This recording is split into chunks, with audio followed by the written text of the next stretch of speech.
प्रधानमन्त्री केपी ओलीले आफ्नो जीवनको उत्तरार्धमा यस्तो कालो दाग आफ्नो नाममा छोडेर जानु हुँदैन।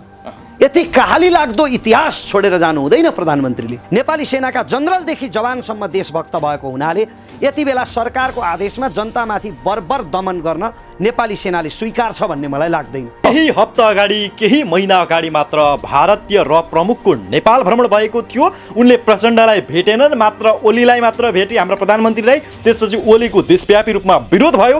तर यसको सबै ग्रान्ड डिजाइन प्रचण्डले गरेका थिए पनि भन्छन् क्यों? दुई प्रकारका तथ्य हुन सक्छन्। प्रचण्डको ग्रान्ड डिजाइन हुन पनि सक्छ, किनभने नेपाली राजनीतिमा प्रचण्ड जतिको माहिर, प्रचण्ड जतिको निपुण र प्रचण्ड जतिको कुशल धूर्त खेलाडी नेपाली राजनीतिमा छैन।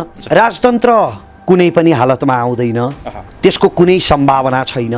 राजतन्त्र किन आउँदैन भने आजका राजा र उनका सन्तान छोरा नातिसम्ममा पनि शासन गर्ने योग्यता देखिँदैन। संविधानार्थ बनेका भाग र धाराले अहिलेको यो जुन केपी शर्मा ओलीले चालेको कदमलाई गैर जिम्मेवारीपूर्ण भनेर भनेको छ। यो गर्नै मिल्दैन, अदालतले यसलाई उल्ट्याउँछ भन्नेहरू पनि छन्। सर्वोच्च अदालतले उल्ट्याइदिने सम्भावना म देख्दिनँ, किनभने प्रधान न्यायाधीश चोलेन्द्र शमशेर राणा श्रीमानको निष्ठामाथि मलाई शङ्का छ। पूर्व एमाले र माओवादीको गठनले, एकताले प्रधानमन्त्री ओलीलाई साथ मिल्यो कि घात? कहाँको एकता हुनु? प्रधानमन्त्री ओलीलाई त 100% घात मिल्यो। यो एकताले वामदेव गौतमलाई साथ मिल्यो, हारेर पनि, पराजित भएर पनि लाजै पचाएर राष्ट्रिय सभामा पुगे। नेपाली जनताले अब अभियन्ताहरू जो सामाजिक सञ्जालमा सक्रिय छन्, यी व्यक्तिहरू पनि चुनावमा आउनुपर्छ, कराएर बोलेर मात्र हुँदैन भनेर भनिरहेका थिए। अब हुने चुनावमा वैशाख 17 गते र 27 गते अभियन्ताहरू जाने कि नजाने, भाग लिने कि नलिने? राजनीतिको विषयमा निन्दा गर्ने, सराप्ने, धिक्कार्ने प्रत्येक व्यक्ति चुनावमा जान तत्पर हुनुपर्छ।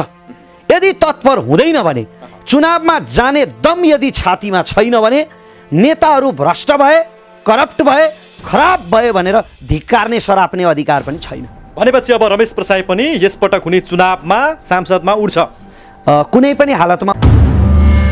तपाईं यति बेला हेर्दै हुनुहुन्छ एक्सन नेपाल अनलाइन टिभी। तपाईको एक सब्स्क्राइब हाम्रो निम्ति उत्प्रेरणा हो। के हामीलाई सब्स्क्राइब गरिदिनुहुन्छ? नजिकै रहेको बेल आइकन दबाउन पनि नभुल्नुहोस् न है। विश्वभरबाट एक्सन नेपाल अनलाइन टिभी हेरेर बसिरहनु भएका हाम्रा सम्पूर्ण आदरणीय दर्शकबिनको ध्यान आकर्षण गराउन चाहन्छु। क्यामेरामा निलेशङ विष्ट सँगसँगै म जीवन विष्ट। यति बेला नेपालको संसद भङ्ग भएको छ। वर्तमान प्रधानमन्त्री केपी शर्मा ओलीलाई काम गर्न दिएन, अप्ठ्यारोमा पारियो। 45 वटा संवैधानिक पदहरू रिक्त राख्यो र भारतीय र प्रमुख सँगसँगै आफ्नै पार्टीका व्यक्तिहरूले प्रधानमन्त्री ओलीलाई अप्ठ्यारो अवस्थामा पुर्याए। त्यही भएर आजको यो अवस्था आयो भनेर कतिपय व्यक्तिले भनेका छन् भने कतिपय व्यक्तिले भनेका छन् प्रधानमन्त्री ओली स्वेच्छाचारी भए, तानाशाह भए, आफ्नै पार्टीका नेताहरूलाई मानेनन्, आफ्नै विवेकमा मात्र हिँड्न खोजे भन्ने सम्मका आरोपहरू लागिरहेका छन्। वास्तविकता के हो? अब के जनताले अनुमान गरे जस्तै, केही मिडियाले भने जस्तै कि सङ्कटकाल लाग्छ? अब सेनाको बुट नेपाली जनताको ढाडमाथि बज्ने नै हो त? अब के फेरि पनि जनआन्दोलन हुन्छ भने किन हुन्छ? किनकि यिनै व्यक्तिहरूले हिजो जनआन्दोलन गरे। आज यिनै 2-4 जना व्यक्तिहरूको कारणले गर्दा नेपालको लोकतन्त्रमाथि एउटा खतरापूर्ण कदम सुरु भएको छ। अबको अवस्था के हुन्छ? के देश अस्थिरतातर्फ जाने हो त? के अब महासङ्कट आउन लागेको हो त भन्ने विषयमा आज हामी हाम्रा मित्र रमेश प्रसाई जो पब्लिक स्पिकर नेपाल हुनुहुन्छ र उहाँलाई म एक राजनीतिक विश्लेषक पनि भन्न रुचाउँछु, अन्तर्राष्ट्रिय अभ्यासहरू के छन् त भन्ने विषयमा उहाँलाई सोध्नेछु। रमेशजी, विवाहपछि यहाँलाई आजको यो जटिल अवस्थामा स्वागत गर्न चाहन्छु। धेरै धेरै धन्यवाद जीवनजी। एक्सन नेपाल अनलाइन टिभी हेरिरहनुभएका सम्पूर्ण मेरा प्रिय शुभचिन्तकहरूमा अभिवादन टक्राउन चाहन्छु। र प्रश्न सोध्नुभन्दा पहिले नै यो भिडियो धेरैभन्दा धेरै सेयर गरिदिन आग्रह गर्दछु। अब म रमेश प्रसाईलाई केही प्रश्नहरू राख्दैछु। यति बेला देशको संसद विघटन भएको छ, अब देशमा सङ्कटकाल लाग्छ, देशमा सङ्कटको स्थिति आउँछ, फेरि पनि धेरैले ज्यान गुमाउनु पो पर्ने हो कि भन्ने किसिमका त्रासहरू जनमानसमा रहेको छ।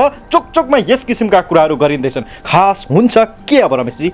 हामीले बुझ्नुपर्ने के हो भने हामी यिनीहरूको लागि धेरैपल्ट मरेका छौँ जीवनजी।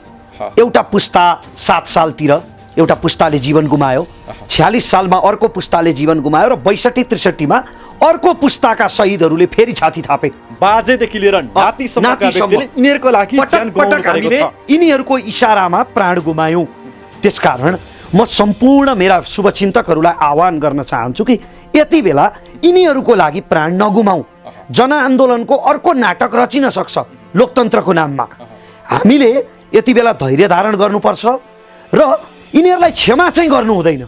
जसले संसद भङ्ग गर्यो उसलाई पनि र जसले भङ्ग गर्न बाध्य बनायो उसलाई पनि। यिनीहरू कसै पनि कुनै पनि पात्रलाई क्षमा गर्नु हुँदैन र यिनीहरूलाई दण्ड दिने अवसर भनेको हाम्रो मध्यावधि चुनावमा केपी शर्मा ओलीको यो कार्यलाई लोकतन्त्रमाथिको हमला भनेर पनि कतिपय भनेका छन्। हो, हमला हो, लोकतन्त्रमाथिको हमला हो।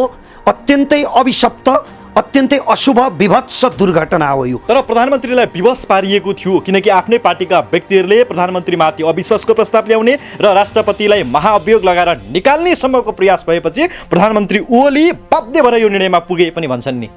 तपाईलाई के भन्ने छुट छैन भने तपाईले एउटा परीक्षा दिने बेलामा तपाईको राम्रोसँग पढ्ने वातावरण बनेन भने त्यो पढ्ने वातावरण नबन्नु तपाईको समस्या हो के, व्यक्तिगत समस्या हो। तर परीक्षा दिने बेलामा आफूले पढ्ने वातावरण बनेको थिएन भन्दैमा विद्यालय भत्काउन पाइँदैन। प्रधानमन्त्रीले गरेको यो अत्यन्तै दुष्कर्म, दुष्कृत्य यो हो। प्रधानमन्त्रीको पार्टीभित्र समस्या हुनु प्रधानमन्त्रीको आन्तरिक समस्या हो। त्यसको मूल्य 3 करोड नेपालीले किन चुकाउने? चुनावमा 10औं अर्ब खर्च हुनेवाला छ, त्यो मेरो करबाट किन काटिए? प्रधानमन्त्री र प्रचण्डको अहङ्कार जुदेको मूल्य सारा नेपाली जनताले चुकाउनु हुँदैन। तर ओलीले त्यसो गर्न बाध्य पारे। गणतन्त्र नेपालको पहिलो प्रतिनिधि सभाको हालत आज यो भयो। सारा विश्वले रमिता हेरिरहेको छ जीवनजी, सारा विश्वले रमिता हेरिरहेको छ। आज भारतीय मिडियाहरू मैले खुब हेरेँ, उनीहरू एक प्रकारले उत्सव मनाइरहेका छन्। किनभने पहिलोपल्ट त नेपालीहरू राष्ट्रियताको पक्षमा, स्वाधीनताको पक्षमा दर्बिलो भएर उभिँदै थिए। अब यहाँ भित्रै छिद्र देखियो। यो छिद्रले उनीहरूलाई हर्षित तुल्याएको छ। केही हप्ता अगाडि, केही महिना अगाडि मात्र भारतीय र प्रमुखको नेपाल भ्रमण भएको थियो। उनले प्रचण्डलाई भेटेनन्, मात्र ओलीलाई मात्र भेटे, हाम्रो प्रधानमन्त्रीलाई। त्यसपछि ओलीको देशव्यापी रूपमा विरोध भयो। तर यसको सबै ग्रान्ड डिजाइन प्रचण्डले गरेका थिए पनि भन्छन्। क्यों? दुई प्रकारका तथ्य हुन सक्छन्। एउटा यो कपोलकल्पित हल्ला पनि हुन सक्छ, अर्को प्रचण्डको ग्रान्ड डिजाइन हुन पनि सक्छ। किनभने नेपाली राजनीतिमा प्रचण्ड जतिको माहिर, प्रचण्ड जतिको निपुण र प्रचण्ड जतिको कुशल धूर्त खेलाडी नेपाली राजनीतिमा छैन। तपाईलाई म उदाहरण दिन्छु, दुईटा उदाहरण मात्रै दिन्छु अहिले। प्रचण्डबाट मोहन वैद्यको गुट फुटेर गयो, पार्टी विभाजन भयो। केही वर्ष अगाडि, हजुर केही वर्ष अघि जतिबेला एकीकृत माओवादी थियो, एकीकृत माओवादीबाट मोहन वैद्यको नेकपा माओवादी विभाजन भएर गयो। 29% पार्टीका नेता कार्यकर्ता गए। ती 29% मा रामबहादुर थापा बादल र पम्फा भुषाल लगायतका नेताहरू पनि थिए। त्यो गुट पछि कार्यकर्ताको ठुलो जमात त्यहाँबाट लिएर, त्यहाँबाट फुटाएर ल्याएर फेरि माओवादीमा मिसिन आयो प्रचण्डको नेतृत्वमा। अर्को उदाहरण दिन्छु, देवेन्द्र पौडेल बाबुराम भट्टराईका अत्यन्तै निकट नेता, जो बाबुरामसँगै फुटेर नयाँ शक्तिमा गए प्रचण्डबाट छुटेर। तर उनी फेरि नयाँ शक्तिबाट ठुलो जमात लिएर आएर फेरि माओवादी केन्द्र बनाउने बेलामा प्रचण्डकै नेतृत्वमा आए। त्यसकारण यी मान्छेहरू, ती पार्टी फुटिरहँदा, मोहन वैद्य फुटिरहँदा रामबहादुर थापा बादलहरू र बाबुराम भट्टराई फुटिरहँदा देवेन्द्र पौडेलहरू प्रचण्डको निर्देशनमा त्यता गएका थिए, ताकि सही समयमा त्यता छिद्र पारेर फेरि यता फर्केर आउन सकियोस्। गणतन्त्रका लागि ज्यान दिने दुवै पार्टीका अहिले एउटै पार्टीमा समाहित भएका नेकपामा रहेका प्रधानमन्त्री केपी शर्मा ओली र प्रचण्ड समाहित होइन, त्यो स्वार्थको संयोजन हो। मैले अस्तिको भिडियोमा पनि भनेकै थिएँ, एक्सन नेपाल अनलाइन टिभीबाटै प्रसारण भएको थियो। सिंगल पोइन्ट एजेन्डा त्यति बेला काङ्ग्रेसलाई पाखा लगाउने र आफ्नो सत्ता सुरक्षित गर्ने थियो। उनीहरूको एकअर्काप्रति कुनै पनि प्रकारको सद्भाव, सम्मान वा श्रद्धा कहिले पनि छैन। र माधव कुमार नेपाल र केपी ओलीको बिचमा त झन् प्राणघातक शत्रुता छ। र आज जुन किसिमको हरकत भएको छ, संसदको विघटन भएको छ, यो नेपालको लोकतन्त्रमा गरिएको अभ्यास नभइकन यसको पूर्वाभ्यासको रूपमा हामीले सबैभन्दा ठुलो प्रजातान्त्रिक मुलुक बेलायत र भारतलाई पनि लिन सक्छौँ, जहाँ यसभन्दा अगाडि पनि सो ठाउँमा संसदको विघटन गरिएको थियो। यत्रो कोकोहल मचाउनु पर्ने, त्यस्तो आकाशै खसे जस्तो, लोकतन्त्रमाथि ठुलो प्रहारै भए जस्तो मान्नु आवश्यक छैन। मिडियाले यो हचुवाको भरमा यो कुरालाई अगाडि बढाइरहेको छ, जनतामा एक किसिमको चाहिँ सन्देश दिइरहेको छ भन्ने कुराहरू छन् नि। नितान्त गलत हो जीवनजी। यो अन्धभक्त कार्यकर्ताहरूले अथवा केपी ओलीका अन्ध समर्थकहरूले त्यसो भन्न सक्छन्। ब्रिटेनको इतिहास मैले डिटेलमा पढ्न बाँकी नै छ, तर छिमेकी राष्ट्र भारतको इतिहास विस्तृत रूपमा पढेको छु। तपाईँले भनेको सत्य हो। छिमेकी राष्ट्र भारतमा 25 जुन 1975 यसरी नै इमर्जेन्सी लगाएर संसद विघटन गरियो। कारण के थियो भने इन्दिरा गान्धीले, तत्कालीन प्रधानमन्त्री इन्दिरा गान्धीले एउटा निर्वाचन क्षेत्रमा सम्भवतः अमेठीमा हो क्यार चुनाव हारेकी थिइन्। चुनाव हारेपछि त उनको प्रधानमन्त्रीत्व समाप्त हुने भयो अनि आफ्नो कुर्सी बचाउनलाई इन्दिरा गान्धीले संसद विघटन गराएकी थिइन्। 1975 को कुरा हो यो। भारतको लोकतान्त्रिक इतिहासमा जम्मा एकपल्ट संसद विघटन भयो। तर भारतको इतिहासले आज इन्दिरा गान्धीलाई यति धिक्कार छ, उनको यति भत्सना गर्छ भारतको इतिहासले त्यो इमर्जेन्सी लगाएकोमा, कि उनका कति सुकर्महरू थिए राष्ट्रको पक्षमा। पाकिस्तानसँगको युद्ध, बङ्गलादेशको निर्माण, रको गठन लगायतका अनेकौँ उनका सत्कर्महरू थिए। तर ती सबै सत्कर्मलाई त्यो इमर्जेन्सीले छायामा पार्यो, दुष्कर्मी बनायो इन्दिरा गान्धीलाई। र इतिहासमा उनी आज मृत्युको यति विघ्न लामो समयपछि पनि धिक्कारिन्छन्। त्यसकारणले यदि यो इमर्जेन्सी आजको यो संसद विघटन सच्चिएन भने खास गरी केपी ओली र प्रचण्ड, किनभने प्रचण्ड सूत्रधार हुन्, उनले बाध्य पारेको स्पष्ट बुझिन्छ र केपी ओलीले यो दुष्कर्म गरेको बुझिन्छ। त्यसकारण केपी ओली र प्रचण्डलाई नेपालको इतिहासले क्षमा गर्नु हुँदैन। कतिपय व्यक्तिहरूले भन्ने गर्छन् कि अब देशमा राजा आउन सक्छ, किनकि राजतन्त्रलाई पृष्ठपोषण गर्दैछ। कुनै न कुनै तवरले राजतन्त्रलाई अथवा नयाँ व्यवस्थालाई यसले मार्ग प्रशस्त गरेको छ यो कार्यले भन्ने व्यक्तिहरूलाई तपाईँ के जवाफ दिनुहुन्छ? राजतन्त्र कुनै पनि हालतमा आउँदैन, त्यसको कुनै सम्भावना छैन।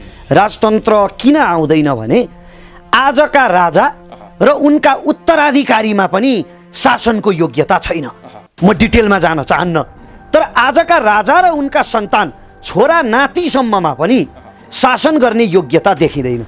त्यसकारण हचुवाको भरमा राजतन्त्र आउँदैन। यो त के भने केही पूर्व दरबारियाहरू, पूर्व कर्नेलहरू, जर्नेलहरू, राप्रपाका केही चाहिँ असन्तुष्ट नेता कार्यकर्ताहरू, तिनले उठाएको, तिनले बीजारोपण गरेका यी अभियानहरू हुन्। राजतन्त्रलाई कुनै खतरा छैन। यस्तो लोकतन्त्रलाई खतरा कुन अर्थमा छ भने लोकतन्त्रप्रति मानिसहरूको विश्वासमा प्रश्न चिन्ह उठ्ने सम्भावना छ। यो व्यवस्था त गलत रहेछ। यो मानिसहरू आजित भइसके, नागरिकहरू यो हरकतले उनीहरू चाहिँ तपाईँ हेर्नुहोस् न, जस्तो आजित किन नहुने? राजा महेन्द्रले बिपी कोइरालासँग अहङ्कार जुत्दा यसै गरी संसद विघटन गरेका होइनन्, पञ्चायती व्यवस्था ल्याएका होइनन्, बिपी कोइरालालाई जेलमा राखेर। अनि राजा ज्ञानेन्द्र शाहले माघ 19 को कदम अथवा तपाईँको 59 असोज 18 गतेको कदम यसै गरी उठाएका होइनन्, शेरबहादुर देउवाको सरकार ढालेका होइनन्। आज तिनै राजाहरूको विरुद्ध नारा लगाउने, राजतन्त्र फाल्यौँ भनेर गौरव गर्ने केपी ओली र प्रचण्ड लगायतका नेताले तिनै राजाको शैलीलाई निरन्तरता दिए। अनि ज्ञानेन्द्र शाह र केपी प्रचण्डमा के फरक छ? त्यसकारणले लोकतन्त्रसँग आजित हुनु स्वाभाविक हो, तर लोकतन्त्रमा विकल्प छ। चुनाव त आउँछ नि, मध्यावधि चुनाव आउँछ, त्यति बेला तपाईँलाई र मलाई आफ्नो मत व्यक्त गर्ने अवसर प्राप्त हुन्छ। आखिर यी नेताहरू यति विघ्न लुच्चा, यति विघ्न राष्ट्रघाती भयो भने त्यसको केही अब्जस त तपाईँ र मैले पनि त लिनुपर्छ नि। हामीले मत हालेको होइन उनीहरूलाई, हामीले पुर्याएको हो नि त्यो ठाउँमा। त्यसकारणले लोकतन्त्रमा अवसर आउँछ, विकल्प आउँछ, विकल्पको सदुपयोग गर्नुपर्छ। श्री 5 महेन्द्रले 2017 सालमा चालेको कदम र श्री 5 ज्ञानेन्द्रले 2062 साल माघ 19 गते चालेको कदम र सम्माननीय प्रधानमन्त्री जो गणतान्त्रिक नेपालको पहिलो प्रतिनिधि सभाको पहिलो प्रतिनिधि सभाबाट बनेका प्रधानमन्त्रीले चालेको अहिलेको कदममा भिन्नता के छ? उस्तै हो। राजाले पनि आफ्नो स्वार्थका लागि, आफ्नो अहङ्कार सिद्धिका लागि यो कदम चालेका थिए र आज केपी ओलीले पनि तपाईँ पार्टीको कार्यकारी अध्यक्ष हुनुहुन्छ भने तपाईँले पार्टीलाई समेट्न नसकेको दोष अरूलाई दिन मिल्दैन के? केपी ओलीले त्यो नैतिक जिम्मेवारीबाट उम्किन मिल्दैन। के साँचो हो भने केपी ओलीलाई काम गर्न नदिएको साँचो हो। उसो भए केपी ओलीलाई केपी घेराबन्दीमा शर्मा पारेको ओलीले साँचो हो। यति बेला प्रतिनिधि सभा विघटन नगरी त्यत्तिकै बसेको भए उनीमाथि चाहिँ अविश्वासको प्रस्ताव ल्याइथ्यो, राष्ट्रपतिलाई महाअभियोगको प्रस्ताव ल्याएर दुवैजनालाई चाहिँ यति बेला सत्ताबाट चाहिँ हत्याउने काम हुन्थ्यो। त्यसपछिको परिणाम चाहिँ कस्तो रहन्थ्यो? यो जानकारी मैले पनि विश्वस्त सूत्रबाट प्राप्त गरेको हुँ कि केपी शर्मा ओलीलाई अविश्वासको प्रस्ताव ल्याउने पूर्ण तयारी भइसकेको थियो र राष्ट्रपति विद्यादेवी भण्डारीमाथि पनि महाअभियोग लगाउने विपक्षी गुटको पूर्ण तयारी थियो। केही सूत्रले दिएको जानकारी अनुसार हेर्ने हो भने अहिलेको केपी शर्मा ओलीको यो सरकारलाई भारतले रुचाएको थिएन, किनकि चीन परस्त भनेर भनिरहेको थियो र प्रधानमन्त्री केपी शर्मा ओलीलाई पनि काम गर्न नदिनका निम्ति प्रचण्ड पक्षधर केही मन्त्रीहरू चाहिँ खडा भएका थिए। बाध्य भएर प्रधानमन्त्री ओलीले यो प्रतिनिधि सभाको विघटन गर्नु पर्यो, सांसदको जागिर खाइदिनु पर्यो, अब उनी विकासमा लाग्छन् भन्ने कुराहरू पनि छ नि। होइन, विकासमा लाग्ने त्यो एउटा पक्ष होला। प्रधानमन्त्रीलाई काम गर्न नदिएको कुरा साँचो हो। प्रधानमन्त्रीलाई काम गर्न नदिएको कुरा पूर्ण सत्य हो। यो त पानी जस्तै छर्लङ्ग छ। केपी ओलीलाई पटक पटक आफ्नै दलको दलदलले फसायो, आफ्नै पार्टीभित्र उनलाई घेराबन्दीमा पारियो, गुटबन्दीमा पारियो, मन्त्रीहरूले समेत निर्देशनको पालना गरेनन्। प्रचण्डले सहकर्मी भइकन पनि उनको सधैँ र प्रचण्ड पक्षले अन्य झलनाथ खनाल, माधव नेपाल, पार्टीमा जो शीर्षस्थ नेता थिए, केपी ओलीलाई कसैले साथ नदिएको साँचो हो। तर तपाईको सत्ता जोगाउनको लागि 3 करोड जनतामाथि चुनाव लाद्न पाइन्छ 5 वर्ष नपुगिकन? तपाईमाथि महाअभियोग लाग्दैछ कि अविश्वासको प्रस्ताव आउँदैछ, त्यो तपाईको समस्या हो। तपाईको समस्याको दण्ड आम सर्वसाधारणले किन भोग्नु पर्ने? देशको अमूल्य 5 वर्ष अब बाँकी छ, 2-2.5 वर्ष अझै बाँकी छ। अमूल्य 2-2.5 वर्ष किन बर्बाद गर्ने? यो मध्यावधि चुनावको कुनै आवश्यकता थिएन। पार्टीभित्र संयोजन मिलाउन सक्नु पर्थ्यो प्रधानमन्त्रीले। नेतृत्वको गुण त त्यही हो नि। अब तपाईँले भन्नुभयो भारतले रुचाएको थिएन भन्ने, त्यो एउटा पक्ष हो। विकासमा पनि लाग्लान्, त्यो पनि अर्को पक्ष हो। शुभकामना छ मेरो प्रधानमन्त्रीलाई। तर कुनै पनि देशको विकास व्यवस्थाभन्दा ठुलो होइन, प्रणालीभन्दा ठुलो होइन।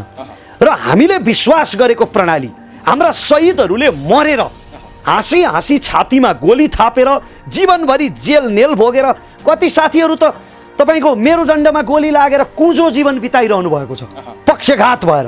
ती सबैको एउटै सिङ्गल सपना के थियो भने सुन्दर स्वर्णिम लोकतन्त्र, गणतन्त्र ल्याउनका लागि यत्रो कुर्बानी दिएको होइन हामीले? 14 वर्ष जेल जीवन हिजो गणतन्त्रका लागि भोगेँ भनेर प्रधानमन्त्रीले पटक पटक गौरव गरिरहँदा गणतन्त्रको यत्रो उपहास गर्ने, सम्राटको जस्तो चरित्र प्रदर्शन गर्ने? प्रधानमन्त्रीले यो कुरा भनिरहँदा प्रधानमन्त्री केपी शर्मा ओलीले प्रतिनिधि सभा विघटन गर्न चाहेका थिएनन्। अन्तिम समयसम्म पनि कमरेड प्रचण्डसँग उनी सहकार्य गर्ने प्रयास गर्दै थिए, तर प्रचण्ड नमानेपछि आजको यो अवस्था आएको, संसद भङ्ग भएको। वास्तवमा ओली मात्र होइन, यस घटनामा सबै नेताहरू जिम्मेवार छन्। नेकपाका भन्ने कुरालाई स्वीकार्नुहुन्छ? नेकपाका सम्पूर्ण नेताहरूको संसद विघटनमा बराबर हिस्सेदारी छ। यो ओलीको एकल अभिवेकले गरिएको निर्णय हुँदै होइन।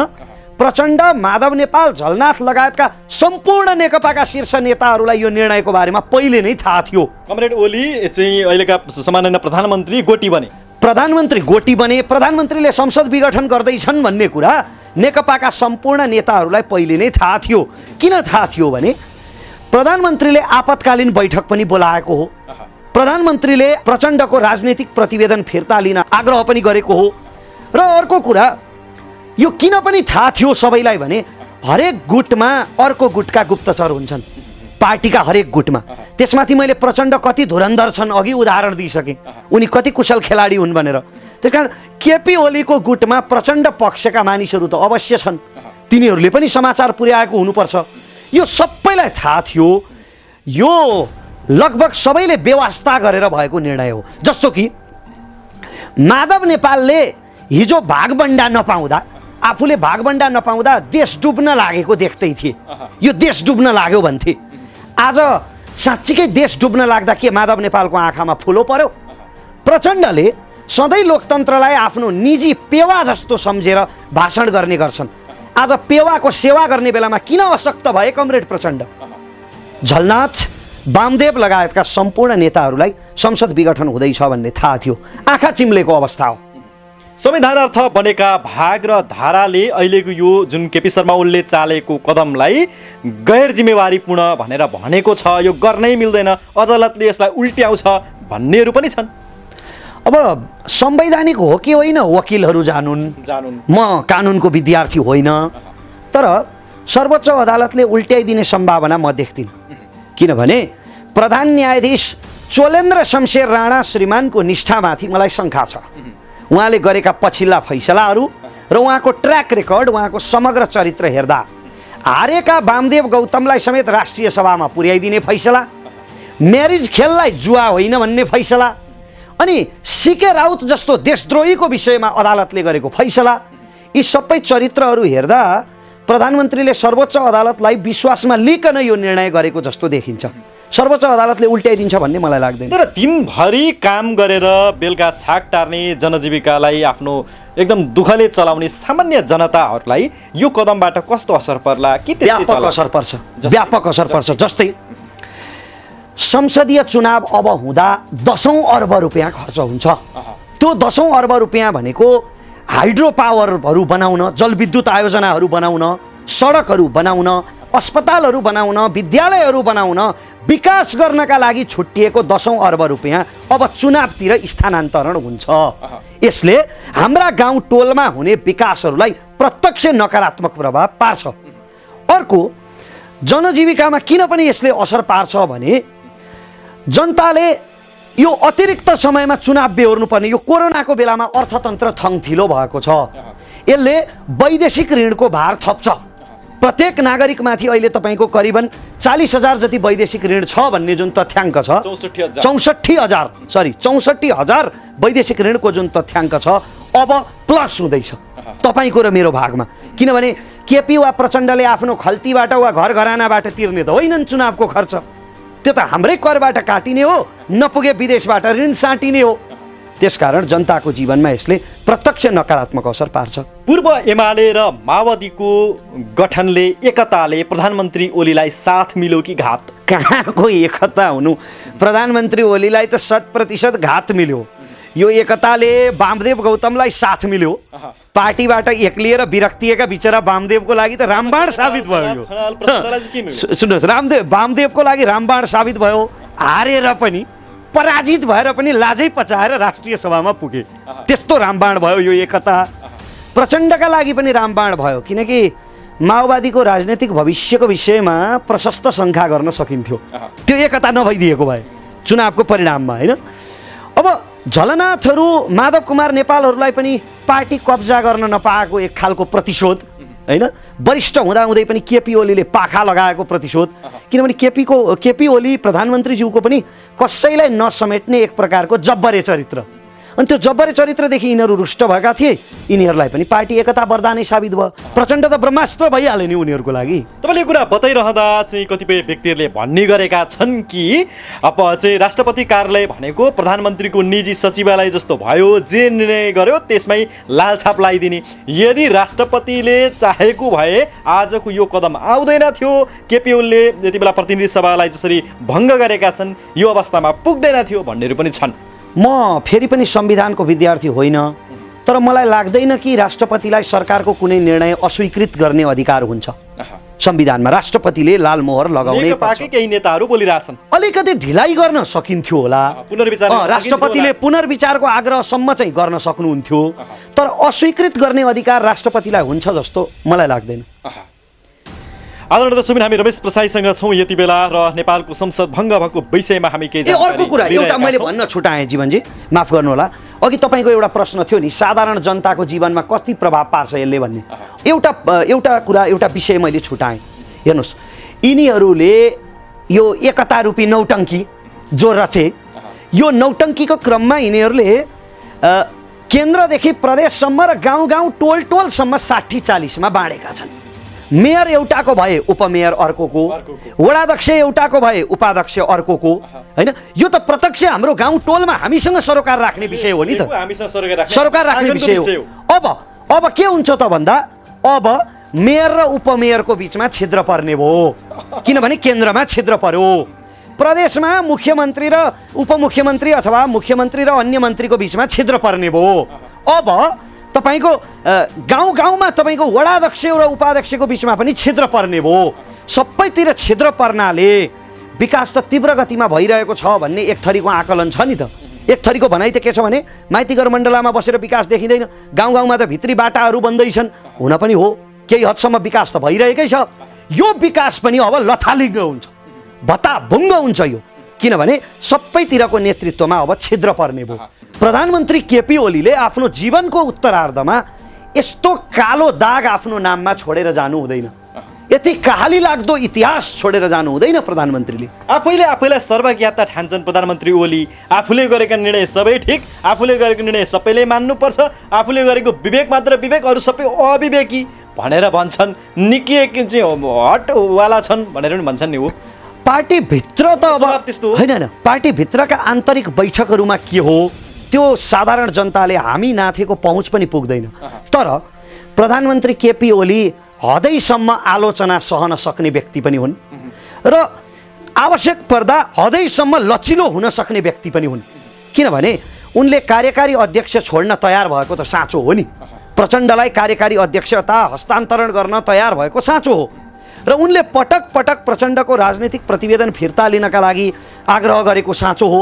रामबहादुर थापा बादल लगायतका मन्त्रीहरू जो उनीभन्दा जुनियर हुन् पदीय रूपमा, तर मन्त्रीहरूका क्वार्टरमा पुगेर समेत प्रधानमन्त्रीले आग्रह गरेको बुझिन्छ। समाचारहरूमा त्यस्तो प्रसारण भयो। त्यसकारण उनले यो विपत्ति टार्न खोजेको पनि हो, तर टरेन।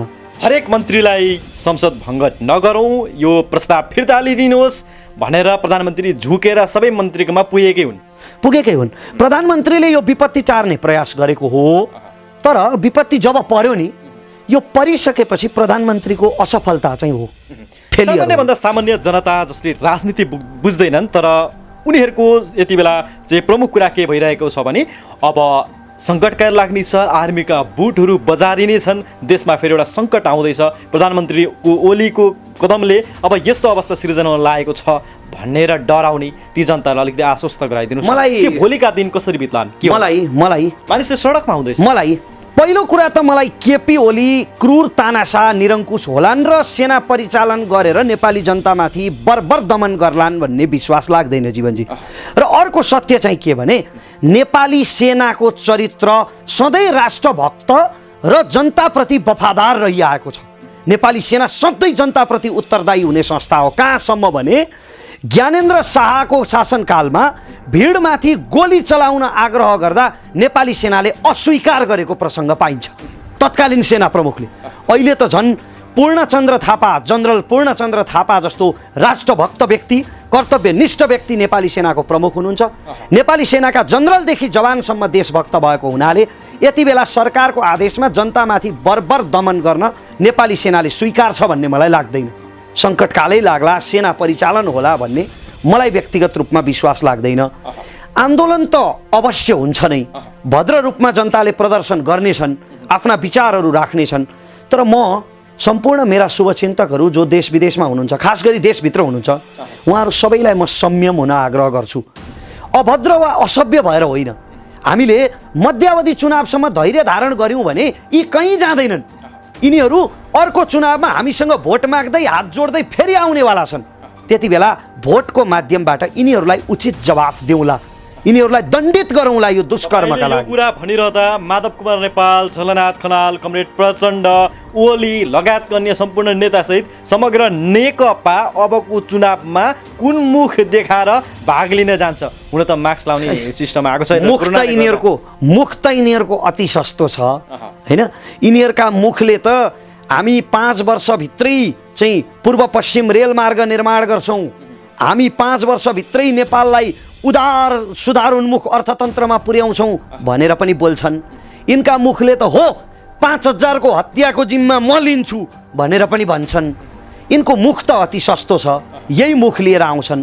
तर यिनीहरूको मुखलाई हामीले नमन गर्ने कि बहिष्कार गर्ने त्यो चाहिँ हाम्रो हातमा छ। जनता अब सडकमा जाने कि नजाने, अब जनता सडकमा जाने कि नजाने, आन्दोलनमा भाग लिने कि नलिने, किनकि मानिसहरू सडकमा निस्किरहेका छन्। के होला अब कस्तो होला भन्ने त्यो चासो सबैमा बढेको छ। जनतासँग दुईटा विकल्पहरू छन्। एउटा मध्यावधि चुनावसम्म धैर्य धारण गर्ने लोकतन्त्रको विशेषता यही हो। मध्यावधि चुनावमा यिनीहरूलाई दण्ड दिने अवसर तपाईँ र मलाई प्राप्त हुन्छ। अर्को कुरा, यदि साँच्चीकै सडकमा जान र आफ्ना आवाजहरू उठाउन मन छ भने पनि भद्र रूपमा र सभ्य रूपमा उठाउने, ती पुराना टायर बाल्ने, तोडफोड गर्ने अथवा ढुङ्गामुढा हान्ने शैलीबाट टाढा रहेर एउटा भद्र लोकतान्त्रिक विरोध प्रदर्शन गरौँ न। किनभने नेपालको राजनीतिले त यति साह्रो लाज लाग्दो बनायो, हामीलाई लाजमर्दो बनायो विश्वका अगाडि। कमसेकम हाम्रो प्रदर्शन विरोध चाहिँ भद्र सभ्य भइदियो भने विश्वमा नेपालको गौरव अझ उच्च हुन्छ। र अर्को कुरा, म यो कामना पनि गर्न चाहन्छु, मेरो हृदयदेखि, मेरो आत्मादेखिको यो पुकार हो कि धेरै पटक नेपालमा भएका बिना अर्थका आन्दोलनहरूमा, बिना अर्थका कतिपय आन्दोलनहरूमा मान्छेका अमूल्य जीवनहरू गुमेका छन्, मानिसहरू अपाङ्ग भएका छन्। त्यसकारण म कामना गर्छु मेरो ईश्वरसँग कि अब हुने विरोध प्रदर्शनहरूमा एउटा पनि अमूल्य जीवन नजाओस्। नेपाली जनताले अब अभियन्ताहरू जो सामाजिक सञ्जालमा सक्रिय छन् यी व्यक्तिहरू पनि चुनावमा आउनुपर्छ, कराएर बोलेर मात्र हुँदैन भनेर भनिरहेका थिए। अब हुने चुनावमा वैशाख 17 गते र 27 गते अभियन्ताहरू जाने कि नजाने, भाग लिने कि नलिने? राजनीतिको विषयमा निन्दा गर्ने, सराप्ने, धिक्कार्ने प्रत्येक व्यक्ति चुनावमा जान तत्पर हुनुपर्छ। यदि तत्पर हुँदैन भने, चुनावमा जाने दम यदि छातीमा छैन भने नेताहरू भ्रष्ट भए, करप्ट भए, खराब भए भनेर धिक्कार्ने, सराप्ने अधिकार पनि छैन। भनेपछि अब रमेश प्रसाई पनि यसपटक हुने चुनावमा सांसदमा उठ्छ? कुनै पनि हालतमा उठ्दैन। किन अरूलाई चाहिँ भन्ने? म महाभारतको विदुर नीति पछ्याउँछु। के भन्छ त्यो विदुर नीति? विदुर नीतिले के भन्छ भने शारीरिक रूपमा जसको आत्मरक्षा गर्ने क्षमता छैन त्यस्तो व्यक्तिलाई शासन गर्ने अधिकार छैन भन्छ। विस्तृत रूपमा मैले व्याख्या गरेँ भने यो कार्यक्रम सकिन्छ, होइन? तर समग्रमा विदुर नीतिले मलाई प्रत्यक्ष राजनीतिमा जाने अधिकार दिँदैन। तर तपाईको भूमिका के रहन्छ? मेरो भूमिका एउटा, यदि अभियन्ताहरू साँच्चीकै एकजुट भएर है एक्लै राजनीतिमा आए भने त यी सबै रविन्द्र मिश्र हुनेवाला छन्। तर यदि एकजुट भएर राजनीतिमा अभियन्ताहरू आए भने मेरो भूमिका एउटा सशक्त प्रचारकको र सशक्त कार्यकर्ताको हो। अब हुने चुनावमा तपाईँ को अभियन्तालाई एकजुट भएर आउन आग्रह गर्नुपर्छ? 2-4 जनाको नाम लिनु पर्दा? नाम लियो भने नामहरू छुट्न सक्छन्। जनताले पत्याएका र सामाजिक सञ्जालबाट आह्वान गरेका देशप्रेमी जति सबै एकजुट भएर नेपाली जनताको भूमिका र मिडियाको भूमिका कस्तो रहनुपर्छ? मिडिया त चौथो अङ्ग पनि हो र नेपाली जनता लोकतन्त्रका चाहिँ तपाईँको जग पनि हुन्। नेपाली मिडियाले यति बेला त्रासदीपूर्ण र भ्रमपूर्ण समाचारहरू फैलाउनु हुँदैन। शीर्षकहरू त्यस्तै किसिमका आइसकेका छन्। अब सेना परिचालन हुन्छ, जनताको चाहिँ ढाडमाथि बुट बजारिन्छन्, अब राजा आउन सक्ने सम्भावना छ जस्ता हेडलाइन्सहरू आइसकेका छन्। होइन, चटकेहरूले जे पनि लेख्छन्, म आह्वान गर्न चाहन्छु मेरा शुभचिन्तकहरूलाई कि त्यस्ता खालका भ्रमपूर्ण हेडलाइनहरूमा नलागौँ। त्यस्तो सम्भवतः त्यस्तो केही हुनेवाला छैन, नहोस् भन्ने कामना गरौँ। नेपाली मिडियाका साथीहरूलाई म हात जोडेर विनम्र अनुरोध गर्न चाहन्छु कि कमसेकम यति बेला व्यापार नगरौँ। देश एउटा दुर्घटनाको सम्भाव्यतामा पुगेको बेला, लोकतन्त्रमाथि यत्रो ठुलो प्रहार भएको बेला व्यापार नगरौँ, सही समाचारहरू प्रसारण गरौँ, भ्रम नफैलाउँ। मिडियाको भूमिका यो हो। र नेपाली जनताको भूमिका चाहिँ जनता जनार्दन हुन्। लोकतन्त्रमा जनता नै ईश्वर हो। त्यसकारणले जनताले यति बेला भद्र रूपमा, सभ्य रूपमा आवाज उठाउने अधिकार त लोकतन्त्रमा छँदैछ। त्यसबाहेक हामी धैर्य धारण गरौँ। वैशाख 17 गतेसम्म धैर्य धारण गरौँ र वैशाख 17 गते जनताको शक्ति देखाइदिउँ, जनताको भावना निमोट्नेहरूलाई। के छ अब तपाईँको वैशाख 17 सम्म धेरै जनताहरू, सम्भवतः धेरै अभियन्ताहरू सडकमा यति बेला देखिएका छन्। तपाईँ कहाँ रहनुहुन्छ? कहाँबाट आफ्नो आवाजहरू बुलन्द गर्नुहुन्छ? म सामाजिक सञ्जालबाट आफ्नो आवाज बुलन्द गर्नेछु र सरकारले बर्बर दमन गर्यो भने त सडकमा जानुपर्ने स्थिति सृजना हुन सक्छ। नगर्ला, त्यसो नगरोस् सरकारले। म कामना गर्छु, म सामाजिक सञ्जालबाट आवाज उठाइरहन्छु र वैशाख 17 सम्म धैर्य धारण गर्छु, जुन दिन मेरो पालो आउनेछ। अन्त्यमा जाँदै केही छ रमेशजी? म विश्वभरि रहनुभएका नेपाली दाजुभाइ तथा दिदीबहिनीहरूमा धैर्य धारण गर्न अनुरोध गर्दछु। यो एउटा अत्यन्तै अशुभ, अत्यन्तै सङ्क्रमणकालीन समय हो। लोकतन्त्रको मजाक बनाइएको साँचो हो, तर यसलाई अवसरमा पनि परिणत गर्न सकिन्छ। अब त्यो भनेको यिनीहरूको अनुहार चिन्ने हो। रमेशजी, विकल्प के छ त? यसको अर्थ तपाईँको नेकपालाई भोट नहाल्ने, यिनीहरूको व्यवहारले आजित हुने हो भने के सिधा कङ्ग्रेसलाई भोट हाल्नुपर्ने हो? काङ्ग्रेसको पनि अनुहार चिन्नुपर्छ। वाइड बडी काण्डदेखि खसी काण्डदेखि विकल्पै छैन त जनतासँग। तपाईँको घैटे काण्डदेखि विकल्पै छैन जनतासँग। अभियन्ताहरू पनि सम्भवतः बोल्ने मात्रै हुन्, चुनावमा आउन डराउँछन्। जनताले चुनाव चाहिँ के खसी बाख्रालाई हालेर हुँदैन। यदि मेरो जन्मभूमिको भाग्यमा पक्का परिवर्तन लेखिएको रहेछ भने जीवनजी यो चुनावमा विकल्प आउनेछ। यस चुनावमा विकल्प आएन भने जनताले के गर्ने? यस चुनावमा विकल्प आएन भने नजानुहोस् भनौँ भनेदेखि व्यवस्था विरोधी होला। त्यो त व्यवस्था विरोधी कदम हो। के गर्ने त? यस चुनावमा विकल्प आएन भने जनताले दलको दलदल हेरेर होइन, चोरहरू मध्येको कम चोर छानेर जिताउने। चोर मध्येको कम चोर छानेर जिताउने। अब जाँदा एउटा प्रश्न सोध्छौँ, अन्तिम प्रश्न हो यो। हजुर। अब नेकपा भन्ने यो पार्टी जुन छ, अब यो पार्टा फुट्छ, कुनै ओली र प्रचण्ड बाहिरिन्छन्। अब कुनै पनि हालतमा फुट्छ, ओली र प्रचण्ड छुट्टिन्छन्। अब यो पार्टी फुट्नै पर्छ, किनभने यति ठुलो छिद्र परिसक्यो, संसद पनि विघटन भइसक्यो। अब पार्टी फुटेन भने त केपी ओली र प्रचण्डले नदीमा डुबेर मर्नुपर्ने स्थिति हुन्छ। सूर्य चिन्ह कता पर्ला? किनकि ओली त अल्पमतमा छन्। ओली अल्पमतमा भएको हुनाले सूर्य चिन्ह प्रचण्डतिर पर्ला। ओली अत्यन्त चलाख राजनीतिज्ञ भएको हुनाले पारम्परिक त्यो सूर्य चिन्हमा तलतिर थोप्लो लगाइदिन सक्छन्। हजुर, ब्यास अथवा धरको त्यही सूर्य चिन्हमै थोप्लो लगाएर आउन सक्छन्, किनभने नेपालमा डिएनए भोटिङको सिस्टम छ। वृद्धहरूले सूर्य मात्रै चिन्छन् भन्दाखेरि अब चाहिँ दुईटै पार्टीको चुनाव चिन्ह सम्भवतः सूर्य नै हुन्छ। सूर्य रहन सक्छ। के पूर्व एमाले र पूर्व माओवादी नै भनेर आउँछन् कि एउटा नेकपा भएर आउँछ र अर्को कुनै नयाँ पार्टीको नामबाट आउन सक्छ? बहुमत भएको पार्टी नेकपा भएर आउने र केपी ओलीले नेकपा एमालेको नाम पुनर्जीवित गर्ने सम्भावना छ। सम्भावना देख्नुहुन्छ। तर यो आरोप त प्रधानमन्त्रीले पहिला पनि लागेको होइन। अब चाहिँ उनलाई पार्टी फुटाउनै पर्ने बाध्यता र एमाले एउटा डिएनए ब्रान्ड भएको हुनाले केपी ओलीले एमाले नाम बिउजाउने सम्भावना। अब देश अस्थिरतातर्फ जाने सम्भावना चाहिँ कतिको देख्नुहुन्छ? सम्भवतः देश अस्थिरतातर्फ नजाओस् भन्ने कामना हो। सम्भावना केही? सम्भावना त छ जीवनजी। सम्भावना त यो त आयो टप्प टिप्यो लग्यो मिति पुग्यो टारेर टर्दैन त्यो भने जस्तो। अस्थिरता भनेको त तपाईँको व्यवस्था परिवर्तन हो या त कुनै अर्को ठुलो महासङ्कट आउनु। यो व्यवस्था परिवर्तन त सम्भव छैन। महासङ्कट चाहिँ के पर्ला? केपी ओलीमा यदि तानाशाह हुने स्वार्थ हाबी हुँदै गयो भने त्यो त देखिँदैन फेरि उनको व्यवहारबाट जान सक्छ। मलाई लाग्दैन केपी ओली तानाशाह विरुद्ध 14 वर्ष जेल जीवन भोगेका व्यक्ति। यो कुरा भन्ने त केही दर्शकले गाली गर्न सक्नु होला, तर अन्ततोगत जे भनेका छौँ त्यो पक्का हुन्छ नै हुन्छ। होइन, यस्तो हो जीवनजी, भोलि तपाईँसँगको झगडाको कारणले गर्दा मैले एक्सन नेपालमा अन्तर्वार्ता दिन छोडेँ भन्दैमा मेरो रमेश प्रसाईको व्यक्तित्व त बदलिँदैन नि त। आज प्रचण्डसँगको राजनीतिक कुस्तीले गर्दा छैन सम्भावना। तेस्रो व्यक्तिको आगमन त भएको छ, त्यसले प्रभाव त नपर्ला हाम्रो मित्रतामा। सम्भावना छैन। तेस्रो व्यक्तिको आगमन हुँदैमा अंशबन्डा हुनुपर्छ भन्ने छैन होइन।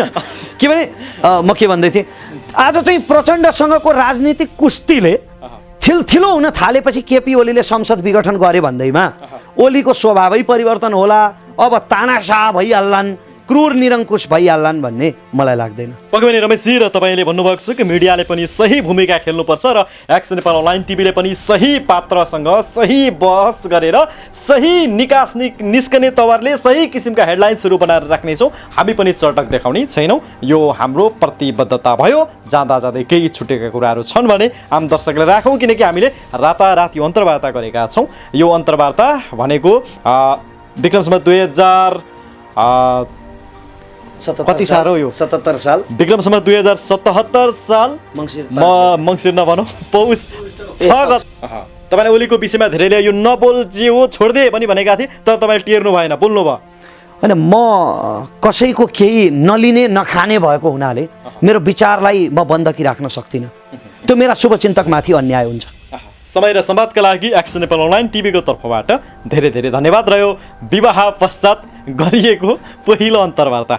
पक्कै पनि जीवनजी, धन्यवाद तपाईँलाई पनि। आदरणीय दर्शकबिन, र एक्सन नेपाल अनलाइन टिभीलाई सब्सक्राइब गर्नु नभुल्नु होला र हामीले प्रतिबद्धता गरे अनुरूपका भिडियो सामग्रीहरू प्रस्तुत गर्दै जानेछौँ। कोही पनि विचलित हुने प्रयत्न नगर्नुहोला। राष्ट्रवादी धारणा तपाईँ हामी सबैमा छ। सडकमा आउँदा हामीले सोच विचार गरेर विवेकले आउने प्रयास गरौँ। यिनीहरूका लागि लोकतन्त्रको नाममा हिजो हाम्रा बाउबाजेदेखि लिएर आज छोरा नातिका पुस्तासम्मले ज्यानको आहुति दिइरहेका छन्। त्यसको रिटर्न के त भनेर एकपटक घरमा 1 गिलास पानी फ्रीमा खाएर सोच्ने प्रयत्न गर्नुहोला। अर्को भिडियोमा भेट्ने बाचाका साथमा हाम्रा क्यामेरा पर्सन निलेशसँग विष्टप्रति विशेष आभार प्रकट गर्दै आजको यो साथ समय मिलाइदिनु भएकोमा हाम्रो उदय श्रेष्ठ, कमल भाइ, त्यस्तै गरी हाम्रो छोटे भाइ लगायतका हाम्रो सम्पूर्ण टिमलाई विशेष धन्यवाद ज्ञापन गर्दै अब चाहिँ साँच्चीकै बिदा माग्न चाहन्छु। हवस् त सबको जिन्दाबाद।